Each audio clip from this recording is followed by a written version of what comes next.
Hello all, welcome back to Yashasvi Vamshika cooking and tips channels. Please skip చేయకుండా చూడడానికి అయితే try చేయండి. అనవసరమైన దాన్ని రీయూజ్ ఎలా చేయాలో చూసేద్దాం. ఫస్ట్ టిప్ని అయితే చూసేద్దామండి. కొన్నిసార్లు చెప్పులు ఇంట్లో కానివ్వండి, బాత్రూంలో కానీ తడిచి ఏంటంటే వాడుకునేవి ఈ విధంగా బ్యాక్ సైడ్ కనుక పోయింది అనుకోండి, ఊడిపోయింది అనుకోండి, దీన్ని అనవసరం అని చెప్పేసి పక్కన పడేస్తూ ఉంటాం కదండి. కొంచెం సైడ్స్కి ఊడిపోయినా కానీ స్టిచ్చెస్ వేసుకోవడానికి ఇదేంటి అంటే ఊడిపోయిందంటే అసలు పక్కన పడేయాల్సి ఉంటాయి. అలా కాకుండా సింపుల్గా ఈ విధంగా ట్రై చేశారు అనుకో, ఊడిపోయినా కానివ్వండి ఈజీగా అయితే పెట్టేసుకోవచ్చు అండి. దానికోసం ఇది ప్లాస్టిక్ కాబట్టి చెప్పు అనేది మనం కొంచెం చాకుని వేడి చేసి కనుక పెట్టేసాము అనుకోండి, ఏదైతే మనకి ఊడిపోయిందో దాన్ని ఈ విధంగా కనుక పెట్టేసాము అనుకోండి ఈజీగా అయితే అంటుతున్నాను. చూపిస్తున్నాను చూడండి. అంటించిన తర్వాత కూడా ఏమి ఇబ్బంది లేకుండా అయితే ఉంటుంది. ఎప్పుడైనా సరే కానివ్వండి, చెప్పు కనుక ఈ విధంగా ఊడిపోయింది కనుక బ్యాక్ సైడ్ బటన్ సింపుల్గా మనం చెప్పులు అతను కుట్టే పని లేకుండా ఈజీగా అయితే అంటించుకోవచ్చు. అండ్ నెక్స్ట్ టిప్ వచ్చేసేసి కొబ్బరి చిప్పని ఇప్పుడు యూజ్ ఎలా చేయాలో చూద్దామండి. ఇదేంటంటే కొబ్బరి చిప్పులు కొన్ని బొగ్గులు పెట్టేసేసి మన కిచెన్లో కానివ్వండి, లేదంటే డైనింగ్ టేబుల్ దగ్గర షెల్ఫ్స్ ఉంటాయి కదా, వాటిలో మనం ఏం చేస్తాం ప్లేట్స్ అనేవి పెడుతూ ఉంటాం కదా, లేదంటే బట్టల దగ్గర అయినా కానివ్వండి పెట్టేసుకోవచ్చు అని. కొన్ని బొగ్గులు వేసేసి కనుక ర్యాక్స్లో కనుక పెట్టేసాము అనుకోండి, కొన్నిసార్లు తడి చెమ్మ ఉన్నా కానివ్వండి మన షెల్ఫ్లు అనేవి కొంచెం స్మెల్ వస్తూ ఉంటాయి.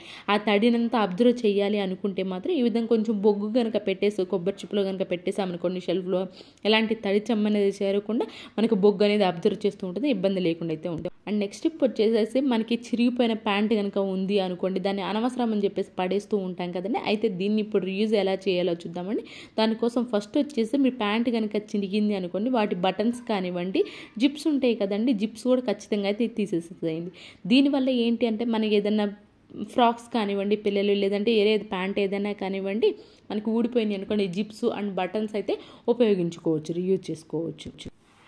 నెక్స్ట్ టిప్ వచ్చేసి ఇలాంటి టిక్టాక్స్ ఉంటాయి కదండి, ఇలాంటి టిక్టాక్స్ని ఇప్పుడు ఓన్లీ ప్లెయిన్గా ఉంది కదండి, దీన్ని డెకరేషన్గా ఎలా అయితే కొంచెం మోడర్న్గా ఎలా తయారు చేయాలో చూద్దాం. దానికోసం ఇయర్ బడ్స్ ఉంటాయి కదండి, ఇయర్ బడ్స్ని తీసుకొని ఈ విధంగా 5 టైప్స్ అయితే చిన్న చిన్న పీసెస్గా కట్ చేసి వేసేసానండి.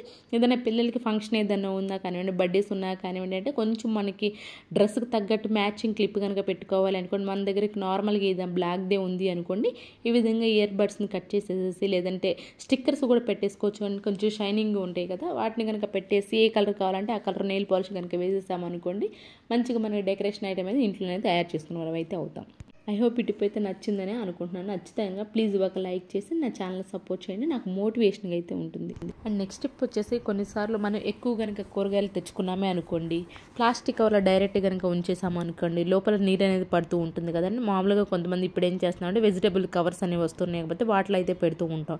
ఇన్ కేస్ మీకు వెజిటేబుల్స్ కవర్స్ లేనప్పుడు సింపుల్గా మనకి ఎన్ని రోజులైనా సరే కానీ వెజిటేబుల్స్ లోపల వాటర్ చేరకుండా ఉండాలి అనుకుంటే పాత పిల్లో కవర్ ఏదైనా ఉందో కాటన్ది అయితే మంచిగా నీట్గా ఫస్ట్ వాష్ చేసేసేయండి.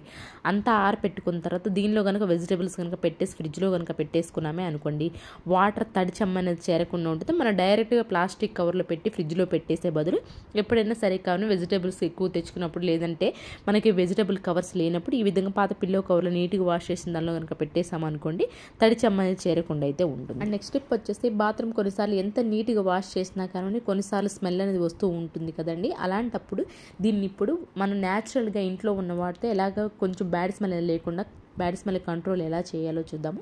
దానికోసం మామూలు సాల్ట్ ఉంటుంది కదండి, సాల్ట్ 1 స్పూన్ అయితే వేసాను. బేకింగ్ సోడా ఉంటుంది, బేకింగ్ సోడా కూడా వేసేసుకోవచ్చు అండి. అండ్ అలానే దీనిలోనే మనకి కంఫర్ట్ ఉంటుంది కదా, కంఫర్ట్ 1 పావు స్పూన్ అయితే వేసేస్తాను. అండ్ కర్పూరం ఉంటాయి కదండి, కర్పూరం కూడా వేసేస్తాను. మన బాత్రూమ్ ఎప్పుడు కూడా మంచి వాసన వస్తూ ఉండాలి, అలాగే ఎలాంటి బ్యాడ్ స్మెల్ లేకుండా ఉండాలి అని అనుకుంటే మాత్రం ఈ విధంగా కొంచెం నీటిలో వేసేస్తే అన్నీ కలిపేసేసి బాత్రూమ్ కమోడ్ ఉంటుంది కదా, కమోడ్ కానీ ఒక కార్నర్లో కనుక పెట్టేసాము అనుకోండి, బాత్రూమ్ అండ్ డోర్ ఓపెన్ చేసిన ప్రతిసారి కూడా మన బాత్రూమ్ అది మంచి వాసన వస్తుంటుంది. ఇప్పుడు విండో ఏదైనా ఉంది, విండో కనుక క్లోజ్ చేస్తే మనకి బెస్ట్ రిజల్ట్ అయితే ఉంటుంది. అలానే 3-4 డేస్కి ఒకసారి కదిలిస్తున్నాం అనుకో, ఏదైతే ఈ సాల్ట్ ఉందో దీన్ని కనుక కదిలిస్తూ ఉన్నామనుకోండి బాత్రూమ్ అంతా కూడా మంచి వాసన అయితే వస్తుంది. దీన్ని ఒకసారి వీక్లీ వన్స్ కానీ 10 డేస్కి ఒకసారి సాల్ట్ కనుక చేంజ్ చేస్తూ మళ్ళీ కంఫర్ట్ వేసుకున్నామని కర్పూరం కూడా వేసుకుంటే మంచి వాసన అయితే వస్తూ ఉంటుంది బాత్రూమ్ అనేది న్యాచురల్గానే. అండ్ నెక్స్ట్ టిప్ వచ్చేసి బ్రెడ్స్ కనుక తీసుకొచ్చుకున్నామని కొన్నిసార్లు ఏమవుతుందంటే బూజు అనేది ఫంగస్ అనేది పడుతూ ఉంటుంది కదా, ఆ ఫంగస్ అనేది పట్టకుండా ఉండాలి అనుకుంటే ఈ విధంగా బిగిలిపోయిన దానిలో కొంచెం ఆలుగడ్డ కనుక వేసేసామనుకోండి ఫంగస్ అనేది ఫామ్ అవ్వకుండా. బట్ ఎక్స్పైరీ డేట్ ఉంటుంది కదా, ఎక్స్పైరీ డేట్ లోపల మీకు ఏంటంటే ఫంగస్ అనేది ఫామ్ అవ్వకుండా ఉండాలి అని అనుకుంటే మాత్రం ఈ విధంగా ఒక చిన్న ఆలూన్ ముక్కనైతే వేసేసేయండి.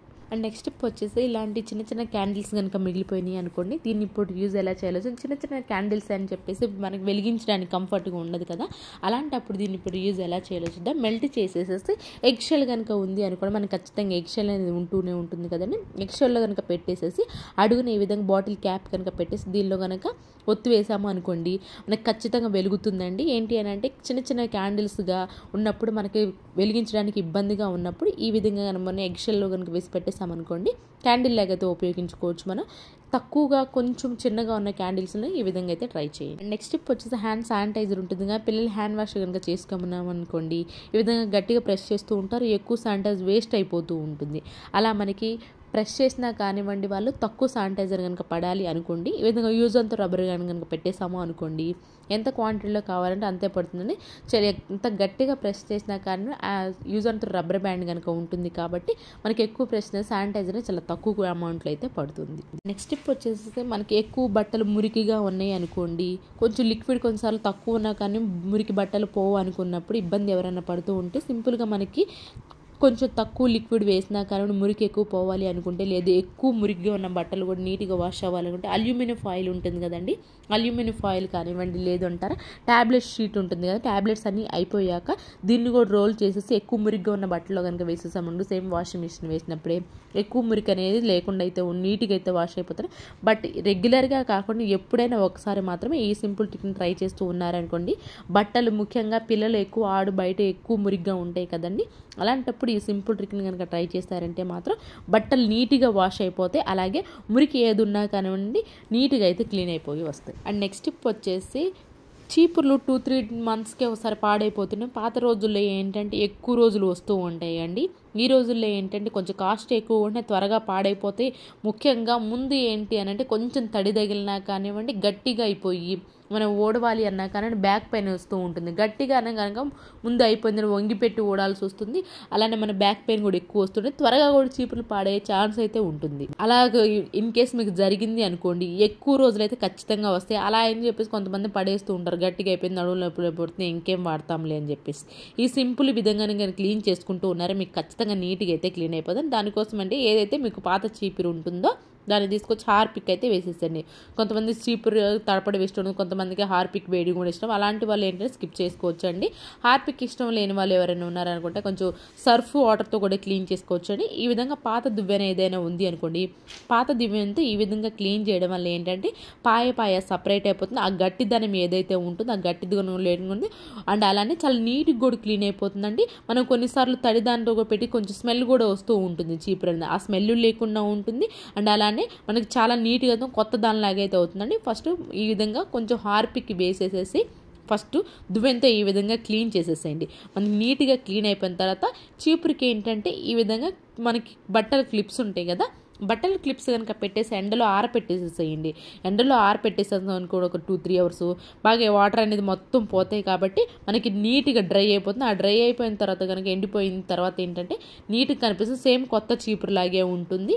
ఎప్పుడైనా సరిగా చీపురు పాతది అయిపోయినట్లు అనిపిస్తున్నా లేదంటే కొంచెం ముందు అంటే గట్టిగా అనిపిస్తున్నా ఈ సింపుల్ ట్రిక్ని అయితే ట్రై చేయండి, ఖచ్చితంగా వర్క్ అవుతుంది. ఇవేనండి ఈరోజు టిప్స్ ట్రిక్స్. యూస్ఫుల్గా అనిపిస్తే మాత్రం ఈ టిప్స్ అన్ని ఒకసారి ట్రై చేయండి. ఏది మీకు బాగా నచ్చింది అనేది కమెంట్ బాక్స్లో కమెంట్ చేయండి, లైక్ చేయండి, షేర్ చేయండి, సబ్స్క్రైబ్ చేసుకోవడం మాత్రం అస్సలు